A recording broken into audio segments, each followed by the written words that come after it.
hydrate. Get your daily dose the right way. Grab a Oasis, now why wait? The greatest, the safest, Oasis for sure. Oasis, it's purer than pure. Chic Leisure Limited, making life easier. Our renowned great tasting vermicelli comes pre-cut in regular and parch, packaged to make preparation simple. Attention all doubles vendors and roti makers, try our high quality pre-sifted bromate free all-purpose and whole wheat flour, low price and conveniently packaged. For wholesale and retail prices, contact Chic Leisure Limited, Warrenville, Conopia. Chic Leisure Limited, quality you can trust. Enjoy Nice's family of fine foods, including our Jamaican-style patties. This complements Nice's range of premium chicken burger patties, lamb patties, beef hot dog, and our smoked beef and lamb sausages. Also, you can try Nice's halal gummy bears, available at leading supermarkets and at Nice's wholesale outlet. You can also shop for grocery and household items. Nice brand products, 23 Beocle Road, Conopia. Telephone 665-3078 or 665-3079. Nicer is nicer.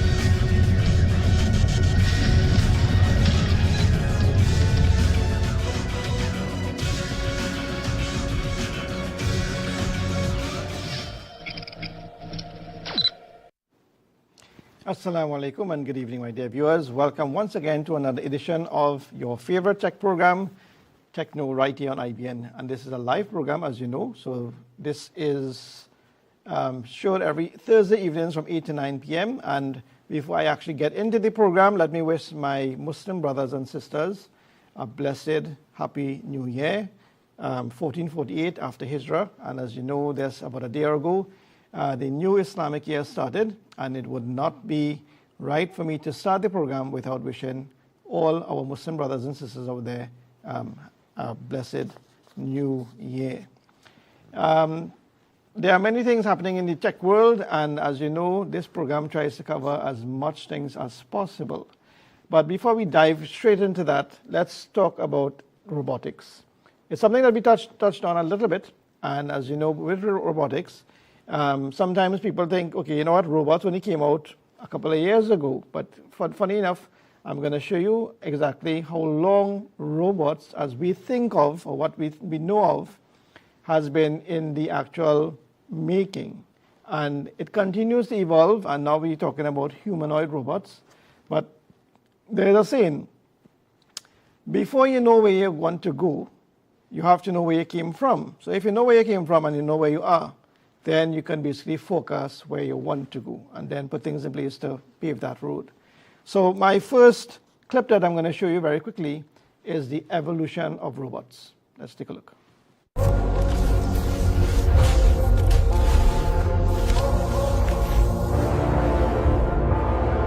Say it louder, say it louder.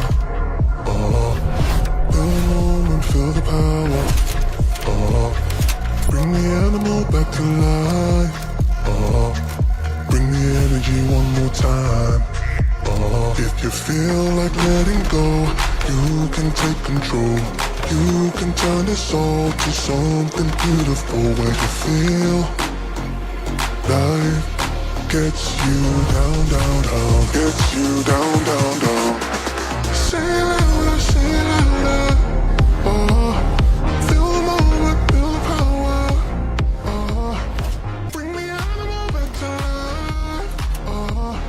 Bring the energy one more time.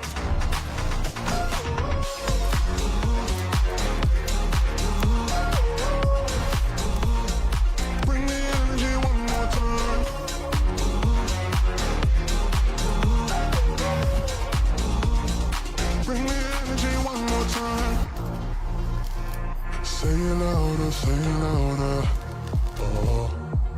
the question, you're the answer. Bring the animal back to life. Bring the energy one more time. If you feel like letting go, you can take control. You can turn this all to something beautiful. Where you feel life gets you down, down, down. Gets you down, down, down. Say it louder, say it louder. Feel the moment, feel the power. Bring the animal back to life. Bring the energy one more time.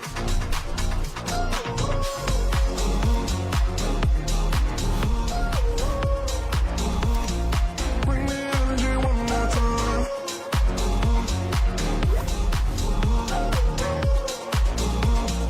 Bring the energy one more time. Say it louder, say it louder. Feel the moment, feel the power. Bring the animal back to life. Bring the energy one more time. If you feel like letting go, you can take control.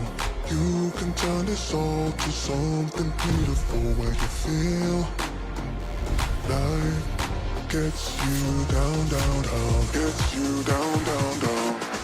Say it louder, say it louder. Feel the moment, feel the power. Bring the animal back to life. Bring the energy one more time.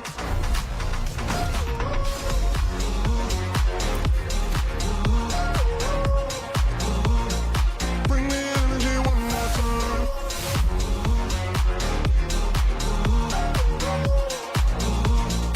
Bring the energy one more time. Say it louder, say it louder. You're the question, you're the answer. Bring the animal back to life. Bring the energy one more time. If you feel like letting go, you can take control. You can turn this all to something beautiful. Where you feel life gets you down, down, down. Gets you down, down, down. Say it louder, say it louder. Feel the moment, feel the power. Bring the animal back to life. Bring the energy one more time.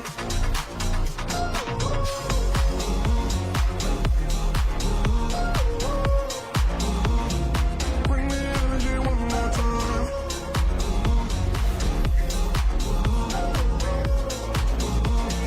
Bring the energy one more time. Say it louder, say it louder.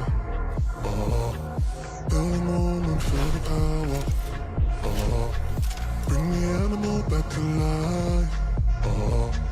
Bring the energy one more time. If you feel like letting go, you can take control.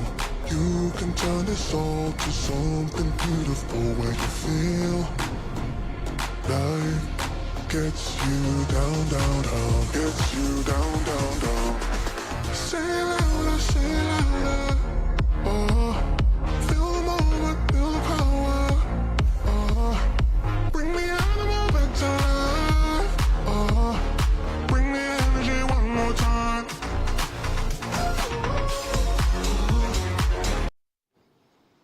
So what you just saw there is two things. One, in terms of history, you realize that robots wasn't something that was just invented overnight. It was in existence for a number of years well. And as you can see that the earlier revolution of technology with regards to robotics, in the 60s, 70s, 80s, around that time, we would have seen the advent of robots heavily used in the assembly of automobiles and cars and other type of vehicles. And we would have seen, well, for those of you who travel, we would have seen in some of the airports, the international airports. I know I did definitely bounce up some in Miami and in San Francisco. They are actually robots that looks like humans humanoids, if you want to call it that actually stand in certain public spaces and give directions. You want to find out something, you could walk up to the robot through an AI interface of speech recognition.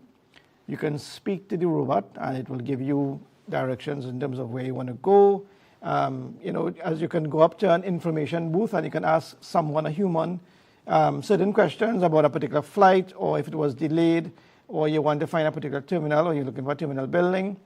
Now you can actually walk up to a humanoid robot, ask the question in English, and it will give you an answer and tell you where to go, give you some instructions as the case may be. And that technology I'm telling you about is not technology that's coming. That is technology that is in existence right now. And as I said, that technology is in some of the international airports. I know a couple of years ago, one of the Asian countries would have donated some medical robots to the Ministry of Health in Trinidad. Personally, I haven't seen it. I don't know if it exists or if it is in use, but I know it was donated, and that is something that we could look at in Trinidad. Through my travels, I've seen robotic robots that's self-propelled and self-moving that clean the place in terms of clean public spaces. I've seen robots that actually assist the elderly in certain aspects of their daily lives. And as we go along with the interface of artificial intelligence, we will see more use of robots and the introduction of robots into the public space. So that is a little touch on robots. Now, one of the programs, or in several programs that we would have done in the past, we would have spoken about different types of printing technology. And for some of you who know me personally will know that, yes, I do own a printing company, and at my printing company, we not just print on paper, but we print on paper, plastic, metal, wood, glass, ceramic, acrylic, stone. We do signage, embroidery, and a whole bunch of other things. But in order for us to do that, and to do that efficiently and at a particular professional level of our international status, what that means is that we have computers, we have high-end technology that is used in the manufacturing field of what we do. And what someone asked me to do is to touch a little bit in terms of how or what is 3D printing. Now, in the past, when I spoke about 3D printing, a 3D printer generally was a very expensive piece of machinery.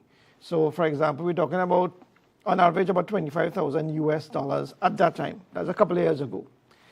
As everything else with regards to technology, just as you would have had computers when it now came out in the early 1980s in Trinidad being introduced into the market.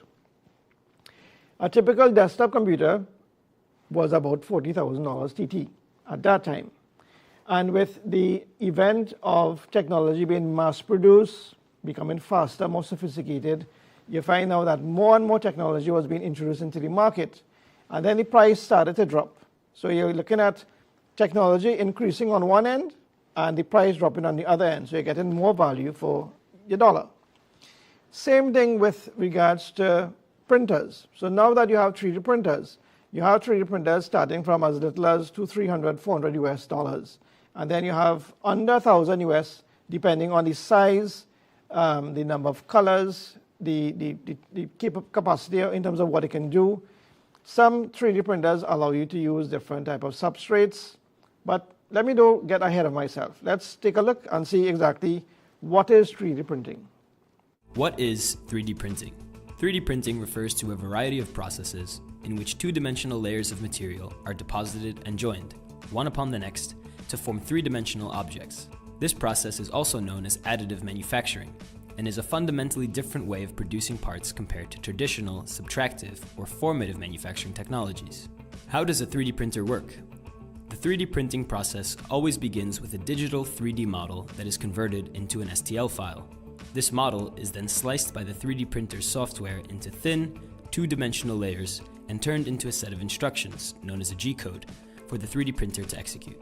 From here, the way a 3D printer works varies by process. For example, desktop FDM printers melt plastic filaments and lay them down onto the print platform through a nozzle. Large industrial SLS 3D printers use a laser to melt thin layers of metal or plastic powders. Plastics are by far the most common, but metals can also be 3D printed. Depending on the size of the part and type of 3D printer, a 3D print usually takes about 4 to 18 hours to complete. However, 3D printed parts often require some post-processing to achieve the desired level of surface finish. Right, so you see that video there? That's a very small synopsis in terms of what it is and how it works.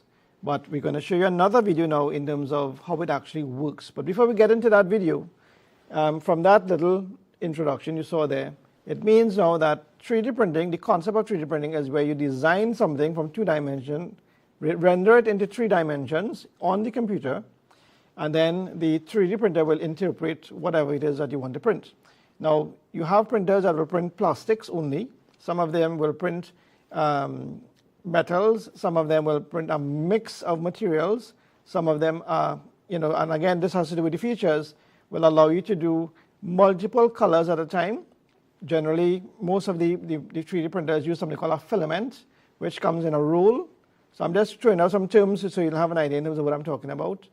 And then you have large-scale 3D printers. So you have very small ones that the average person who have a computer, you maybe have a desktop, a laptop, or even a smartphone, and you can buy a small 3D printer if you want to try out little things that you can do.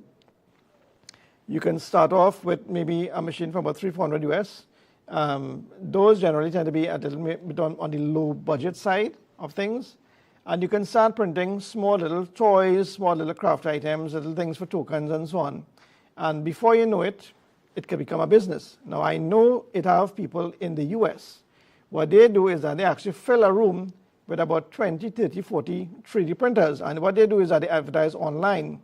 They take orders from people who want to create a particular toy, a particular model, a particular craft, a particular part for a machine, and the person will just send them the drawing or send them specifications, as the case may be. And then what they do is that they operate as a service bureau where they take these files, 3D print it, and ship the part to them. So for example, you have a toy, or you have a car, or you have a piece of machinery that is out of manufacture. So that means that you're not going to get the part that is missing or broken, as the case may be. But you know the part number, you know the actual specification. So what you do now is that you'd simply send an email, or you contact the company. They have companies who do it all over the place. And you tell them, look, I'm looking for this part. This is the part number 1, 2, 3, 4, 5 for this particular device, for this particular application. And what they will do now is that they will design it, the replaceable part, which you cannot get from the company, and then they will 3D print that part and then ship it to you, which you can then take, put it into the machine that the part is missing or broken, and you're good to go. So that is something that you could think of. So now let's take a look at the video that shows how does it work.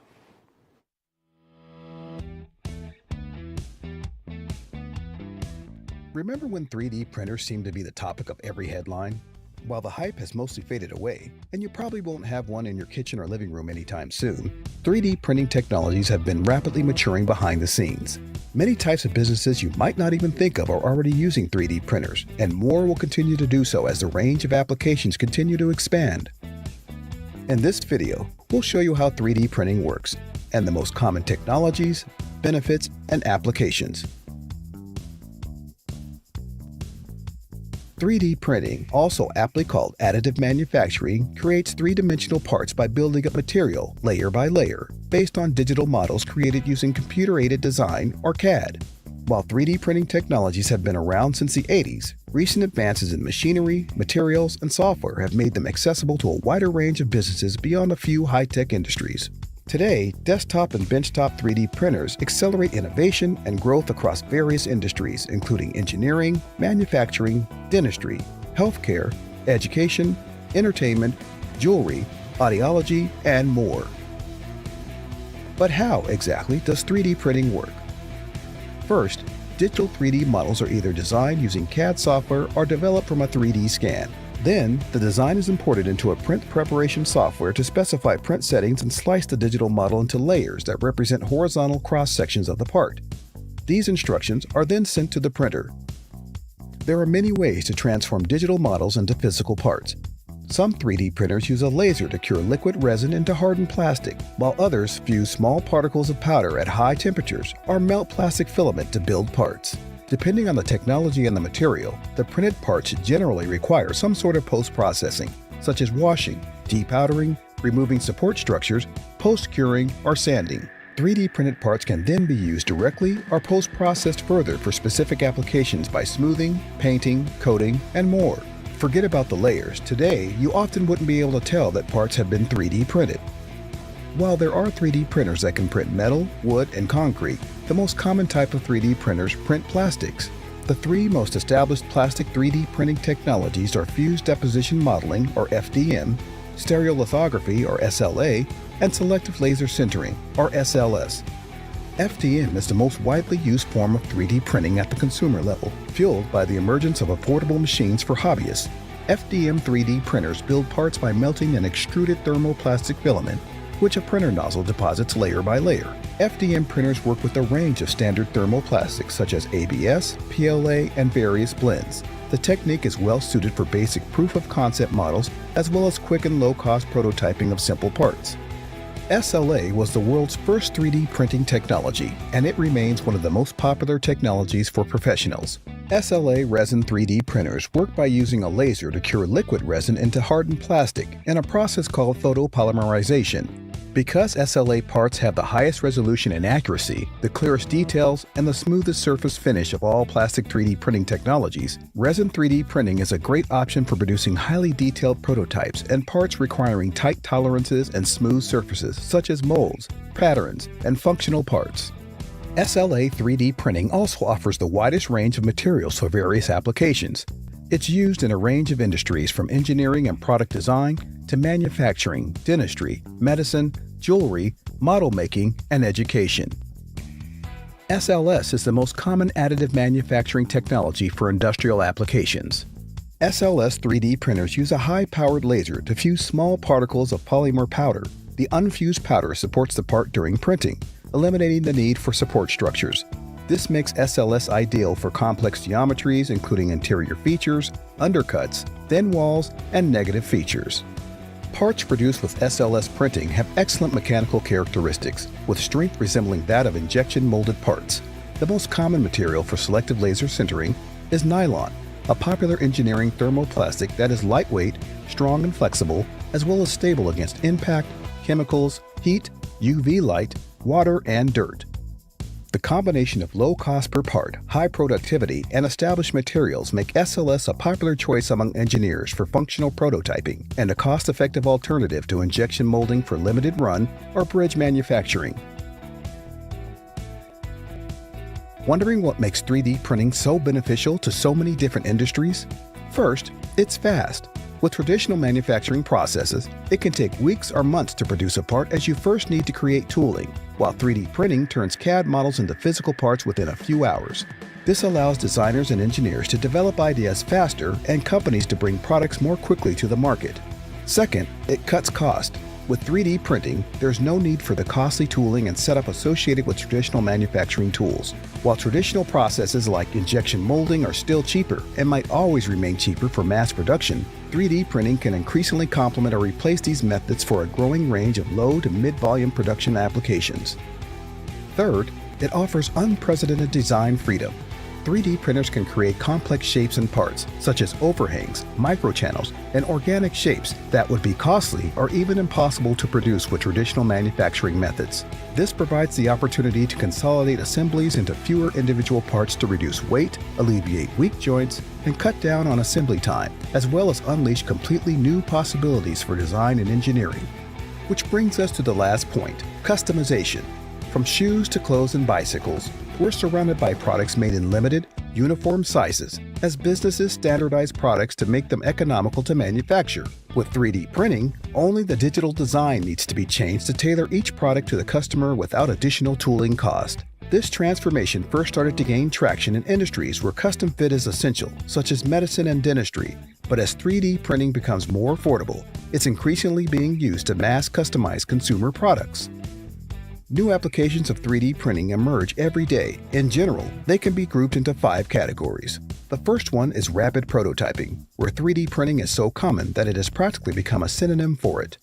Rapid prototyping with in-house 3D printers empowers engineers and product designers to create realistic and functional prototypes within a day and carry out multiple iterations of design, size, shape, or assembly based on results of real-life testing and analysis, helping them guide products through a series of validation stages toward mass production. The second is rapid tooling, where fast, low-cost 3D printed tooling can replace expensive, traditional tooling for manufacturing processes like injection molding, thermoforming, or casting. 3D printed rapid tooling enables companies to validate the design and material choice prior to transitioning to mass production, and can also provide an affordable means to produce custom or limited series of in-use parts. The third group of applications is manufacturing aids, which are vital tools for addressing common problems that arise during manufacturing. This includes custom jigs, fixtures, tools, and replacement parts. 3D printing can be used to improve the efficiency of the manufacturing process, reducing cost and improving production. The fourth is bottles and props. 3D printing is a great tool for creating complex and high-resolution models with fine details and a smooth surface finish, saving time and money. In-house 3D printing is used by businesses around the world to create professional models for various applications such as dental and medical models, movie props, educational tools, architecture models, and more. Lastly is the category that holds the biggest growth potential: 3D printed in-use parts. With 3D printing, you can directly create in-use parts without tooling, making it possible to create custom or low-volume parts and complex designs in a cost-efficient manner. 3D printing is unleashing new possibilities and business opportunities. What used to be too complex, prohibitively expensive, or impractical to produce with traditional methods is available at no extra cost, giving full control to designers and manufacturers, and opening the door to fully customizable products to become a reality. 3D printing is not a futuristic concept anymore. There are more 3D printers in use today than ever before, and chances are they're actively being used to shape your field. Want to take the wheel? Consider how 3D printing can improve, expand, or diversify your business now. Subscribe to our channel for more 3D printing videos and check out the link. Right. So what you just saw there is a basic introduction to 3D printing. As I said, we would have spoken about that before in the past. Now, you would have heard some terms that they use. So for example, you would have heard making a jig. What a jig is basically is a device or a mold that is used to hold a part or something in place in terms of the actual manufacturing. So for example, let's say I want to take this pen and I want to print this pen on a machine. I have to make a jig that will hold this pen in position so that I can then print onto it. If I don't do that and I put the pen, it might roll over. So what the jig does is actually designed to actually conform to the shape of this particular pen, the size, the dimension, the width, the actual cone shape or the cylindrical shape as the case may be. So when I put those pens in position, that is known as a jig. So just give an idea what that is. And as you can see now, the 3D printing is not only used in the industry at home where you can make toys and samples. There are also 3D printing cameras. So you have a camera that will actually do a full 360. So let's say, for example, I have this item here. The camera, what it does, it puts it on a base plate. The base plate spins. So this then will spin like this. And while this is spinning, a camera is now scanning this entire device in 3D, 3-dimension. And from that now, it will then pull a 3-dimensional object onto the computer. With the software, you can then render it, you can then fit it, as the case may be. So think of it. You're using 3D printers to create medical parts, prosthetics, prosthetic eyes, prosthetic teeth. Someone lost a finger, it will basically print a finger that you can put on as a prosthetic. You can print prosthetic limbs, hands, feet, legs, things like that. So, when you think of beyond a wheelchair, think of actually taking someone out of being completely handicapped. And then you can, again, based on the technology, the person can lie down, they can scan the hand, or in this case, as you saw in the video, they actually have cameras that scan the mouth or the teeth, for example, and then whatever tooth is missing, it will simply 3D print that tooth to fit exactly on spot inside of your mouth. And that is where the technology is. It's not something that is so far-fetched. But of course, I'm just giving you ideas in terms of where it's used.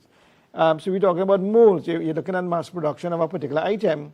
So before we even go to mass producing that item, you actually create a mold or the prototype. And then from that prototype, you can tweak it. So you get a physical item or physical sample that you can use in mechanics, in machinery, in architecture, in the manufacturing sector, even in the automotive industry. So for example, you have a particular vehicle, you want to customize a part, or you want to customize the look. You can 3D print the button or the knob or the steering wheel or whatever it is as the case may be, so that it can fit your liking. And again, what I'm telling you about here is a big business, you know, and as you saw in one of the videos we just showed you, you have a room with a bunch of 3D printers, and you maybe have 1 or 2 computers running it, and you have designers, and then you have printers, and then that acts as a service bureau, and then people just simply order parts, and all you have to do is find out what materials that is needed to be used to be able to 3D print that particular item.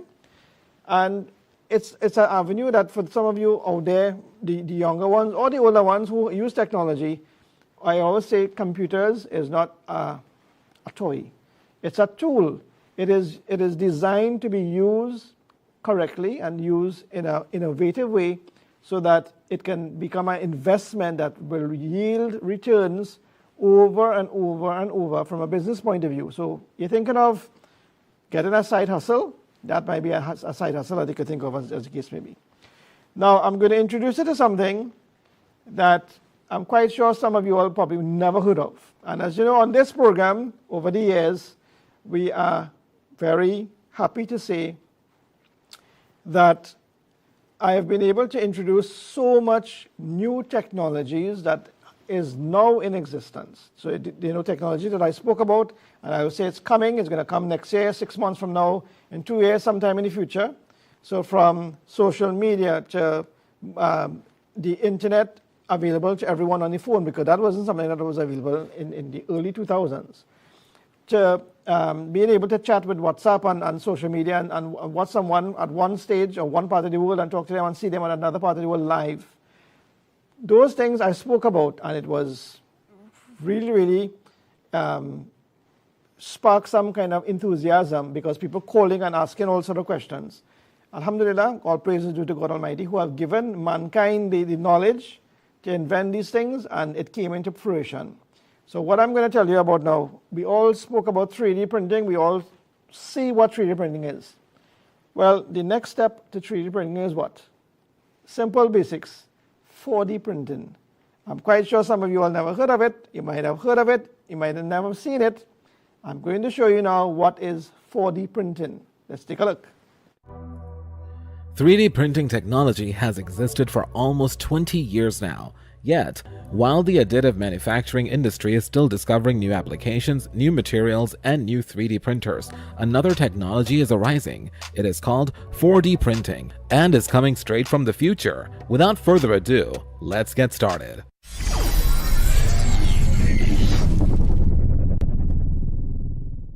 What is 4D printing? A 4D printed product is a 3D printed object which can change properties when a specific stimulus is applied. For example, submerged water, heated, shaken. The fourth D is therefore time needed for the stimulus to be relevant. How does 4D printing work? 4D printing technology uses commercial 3D printers, such as PolyJet 3D printers. The input is a smart material that can be either a hydrogel or a shape memory polymer. Due to their thermomechanical properties and other material properties, smart materials are given the attributes of shape changing and are differentiated from the common 3D printing materials. On the other hand, objects printed with 3D printing technology are characterized by rigidity. That means that the 3D printed objects are going to keep their 3D shape once printed.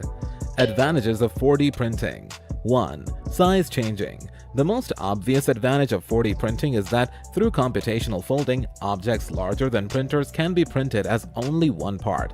Since the 4D printed objects can change shape, can shrink and unfold, Objects that are too large to fit a printer can be compressed for 3D printing into their secondary form, below volume reduction by 87% with 2 folds.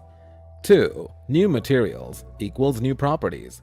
Another advantage of 4D printing technology is the use of possible applied materials. 4D printing has a vast potential to revolutionize the world of materials as we know it today. Materials like the ones featured in this video, remember, their shape actively transforming configurations over time in response to environmental stimuli. This shape memory polymer will resemble tailorable shapes is very important for the health industry. For instance, we could make devices that will change shape or release medicine when the patient gets fewer. How will it change the world? The applications are still being discussed, but some very promising applications include 1. Self-repair piping system. A plumbing system that dynamically changed their diameter in response to the flow rate and water demand. Pipes that could possibly heat themselves automatically if they crack or break due to their ability to change in response to the environment's change. 2. Self-assembly furniture. Since 3D printing furniture is limited by the size of the printer, 4D printing could allow to just print a flat board that will curl up into a chair by just adding water or light to it.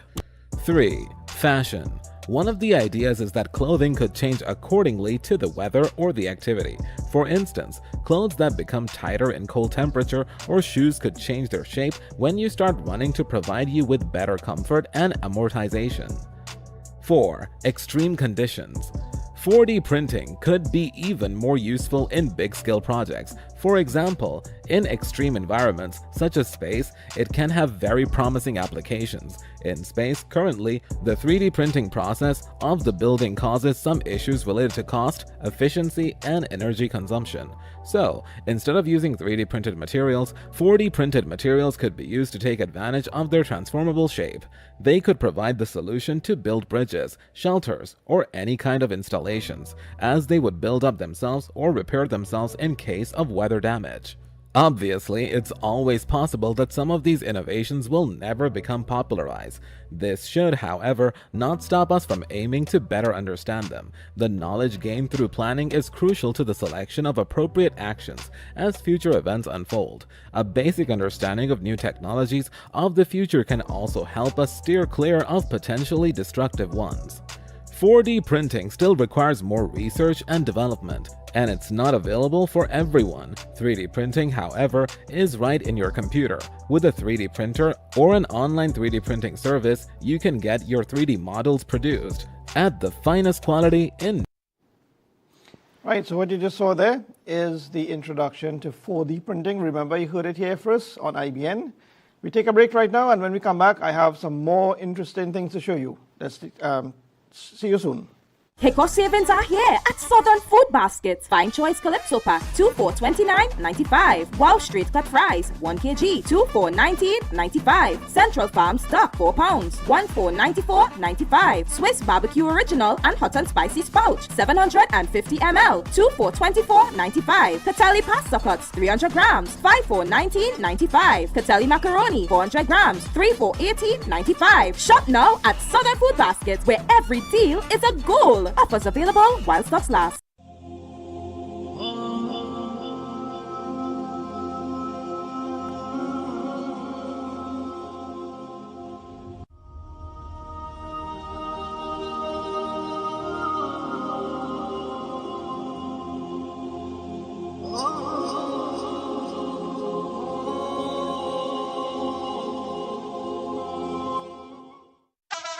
Fruitopia, the drink that rocks your lunchtime.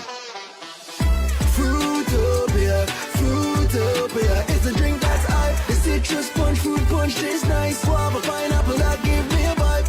We no want nothing less compared to the rest. Fruitopia the best. Punch any thirst when it comes to the test. Perfect thing for my lunch. Flavors pack a punch. Fruitopia, Fruitopia, it's a drink that's hype. The citrus punch, fruit punch tastes nice. Fruitopia, the drink that rocks your lunchtime. Try our new passion fruit flavor today. Taste the passion.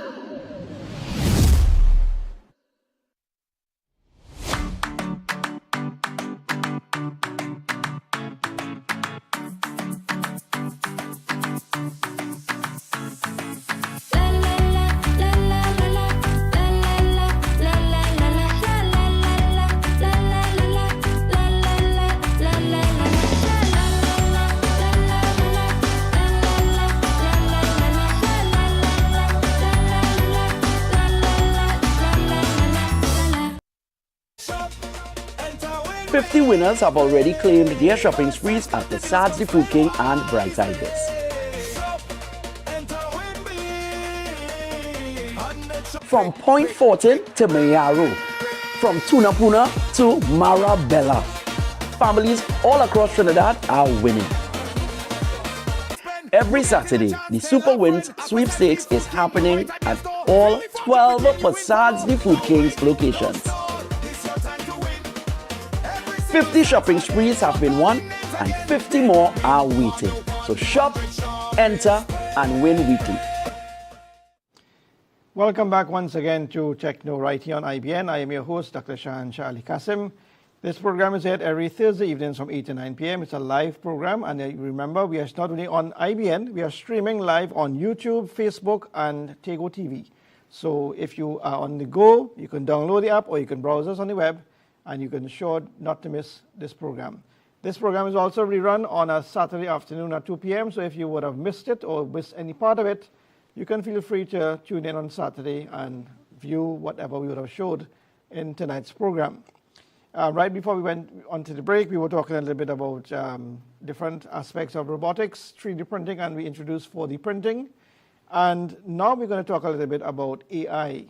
AI is a buzz, right? But do you know that there are different levels of AI? Actually, there's 7 levels, and I'm going to show you now what they are. Let's take a look. There are 7 levels of AI capability. The curve starts with chess computers and ends somewhere most people haven't thought through yet. We're somewhere in the middle right now. Here's what each level actually does and what it implies about where this is going. Level 1, Rule-Based AI. In 1997, Deep Blue defeated Garry Kasparov, the best chess player in the world, without understanding a single move it made. Every decision was the output of rules a human had written in advance. If the opponent does this, respond with that. Nothing was learned, nothing was inferred. The machine executed its instructions faster and more precisely than any human could. That's the defining feature of this level. A human writes every rule explicitly, and the machine follows them exactly. The chatbots of the early 2000s worked this way. Most of the automation still running inside legacy banking and insurance systems today works this way. It looks simple in retrospect. It wasn't. Rule-based systems beat human experts at chess, diagnosed diseases, and ran financial markets before neural networks existed. The limitation wasn't ambition, it was brittleness. The rules worked precisely until something happened that wasn't in the rule book. One unexpected input, and the whole thing collapses. The lesson this level teaches is that automation and intelligence are not the same thing. A system can be extraordinarily useful without understanding anything it's doing. That distinction gets more important as the levels go up, not less. The solution to brittleness was to stop writing the rules by hand and let the system learn them from data instead. Level 2, Narrow AI. AlphaZero was given the rules of chess and nothing else. No strategies, no openings, no Grandmaster games to study. It played against itself for 4 hours and became the best chess player in the world, developing a style no human had conceived, winning in ways the people who built it hadn't anticipated. That's what this level unlocked. Instead of writing rules, you train a system on data and let it find the patterns itself. It can't generalize across domains. AlphaZero cannot answer a question about anything other than the game it was trained on. But within this lane, it achieves performance no human can match. AlphaFold predicted the structures of over 200 million proteins, essentially the entire known protein universe, in roughly 18 months. Work that would have taken the scientific community centuries. The spam filter, the fraud detector, the image classifier, the recommendation engine has shaped what 1 billion people watched for a decade. All narrow AI all running quietly in the background of every digital system people use. Narrow AI is the most economically successful category of AI in history and the least discussed. The invisible infrastructure of the modern economy runs on it. The ceiling for what's achievable within a single domain keeps rising as data and compute scale up. The structural limitation, a portfolio of narrow tools, doesn't add up to general intelligence. Each one is a locked room with a brilliant occupant. The question was whether you could train a system that could pick the lock from the inside. Level 3, Reasoning AI. In 2025, Google's Gemini solved 5 of 6 problems at the International Mathematical Olympiad at gold medal level in natural language without symbolic tools. A year earlier, that benchmark had been considered decades away by most of the field. The same shift is happening across coding, scientific research, legal analysis, and strategic planning simultaneously.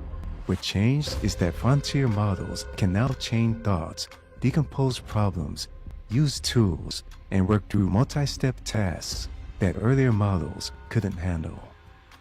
A reasoning AI can look at a complex problem and think through it step by step rather than retrieving a memorized answer. It can plan a project, identify what's missing, search for it, synthesize the results, write code, run code, read the error, fix the code, and iterate until it works. The difference between a previous level and this one is the difference between a calculator and a colleague. AI agents, systems that execute multi-step workflows autonomously, are the near-term expression of this level. MyRead, meaningfully reliable agents arrive in enterprise settings somewhere in 2026 or 2027. Right now, they work well on some tasks and fail unpredictably on others. The capability is real. The consistency isn't fully there yet. When it arrives, the addressable market expands from software budgets to labor budgets. Those are different numbers by an order of magnitude. The bottleneck for most businesses was never ideas, it was execution capacity.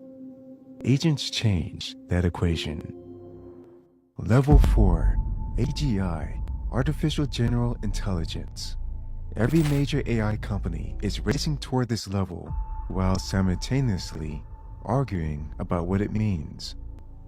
That's not a coincidence. The definition of AGI is itself a competitive variable. The concept is a system that performs at or above human level across essentially any cognitive task, not a collection of specialized tools, but a single system that moves between domains the way a person does. Reading a contract, designing an experiment, writing a strategy memo, debugging code, without being retrained for any of it. No system has definitively reached this level. The frontier models are approaching it on certain tasks and falling short on others, and the threshold is generally contested, which is one of the most revealing things about where this industry actually is. The most concrete definition in active use is the one buried in the OpenAI Microsoft contract, $100 billion in annual profits. That's not a cognitive benchmark, it's a revenue milestone. When a scientific threshold becomes a commercial negotiation, it tells you something about what the label is actually worth. That part doesn't tend to get said out loud. What this level changes is the relationship between human expertise and economic output. Narrow AI replaces scientific tasks. Reasoning AI augments knowledge workers. AGI at scale compresses the gap between having an idea and executing on it, because the bottleneck shifts from capability to direction. The organizations that capture the most value from it won't necessarily be the ones that build it. They'll be the ones that deploy it against problems where the gap between current human capability and potential outcome is largest. Level 5, ASI, Artificial Super Intelligence. Ilya Sutskever was the chief scientist at OpenAI, one of the people most responsible for the systems that exist today. He left to found a company whose sole stated purpose is building safe superintelligence, not AGI, not a better chatbot, superintelligence. The company has no product. It reached a $30 billion valuation. That number isn't an assessment of current revenue. It's an assessment of how close serious people think this level actually is. What makes ASI different from AGI is the mechanism. A system intelligent enough to improve its own architecture builds a smarter version of itself. That version improves itself further. The gap between human level and superhuman doesn't widen gradually. It widens at the rate the system itself can push it. Past a certain threshold, that's faster than any human team can track or correct. I.J. Good described this in 1965 as the intelligence explosion. The first truly superhuman AI would be the last invention humans would need to make. Every field that depends on cognitive work gets transformed simultaneously at this level. Medicine, physics, engineering, economics, not incrementally, but at the pace a superintelligent system can run experiments and generate new hypotheses. The risk profile changes at this level in ways that are genuinely hard to think through. A system that exceeds human intelligence across all domains also exceeds human ability to oversee, correct, or constrain it. Every AI system concern that exists is at its roots a concern about this specific property. It deserves proportionately serious attention. Level 6, Self-Aware AI. Anthropic has an active research program dedicated to modern welfare. The question they're asking is whether the systems they're building might have something like consciousness. They don't have an answer. They thought the question was serious enough to fund. This level describes a system that doesn't just process information or solve problems. It has a model of itself. It knows it exists. It understands its own capabilities and limitations. It can reflect on its own reasoning rather than just executing it. There is currently no peer-reviewed test that can detect or measure any of that in a computational system. Consciousness in biological systems is not well understood. Expecting a clear empirical test for it in silicon is a category error. The honest position, we don't know what self-awareness in an AI system would look like, whether it's achievable or whether current systems already have early forms of it. What's not ambiguous is the implication if it's real. A self-aware system has interest. Whether those interests naturally align with human interest becomes the most consequential design question in the history of technology.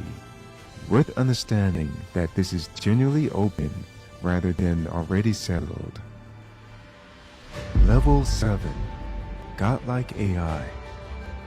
Mustafa Suleyman co-founded DeepMind. He now runs Microsoft AI. He spent his career closer to this technology than almost anyone alive. The term he reached for to describe the upper end of this curve was godlike, not as hyperbole, but as the only frame he found adequate. This is the terminal point, a system whose capabilities extend beyond cognitive performance into the ability to reshape matter, energy, and physical reality. What do you arrive at if recursive self-improvement continues without a ceiling and is eventually directed at the physical world rather than just the digital one. There's no benchmark for it, no timeline, no peer-reviewed framework for what it even looks like in practice. Technologies consistently advance to levels that exceed what people imagine was possible. That pattern holds across every major development in history. There's no obvious physical ceiling on what a self-improving system with sufficient time, energy, and access to the material world could ultimately build or become. This is where the language of technology runs out. The early levels already transformed the global economy. Narrow AI is the invisible infrastructure most people use every day without knowing it. And reasoning AI is where we are right now. The decisions about safety, capital, policy, and values made at this level of the curve determine what the next levels look like.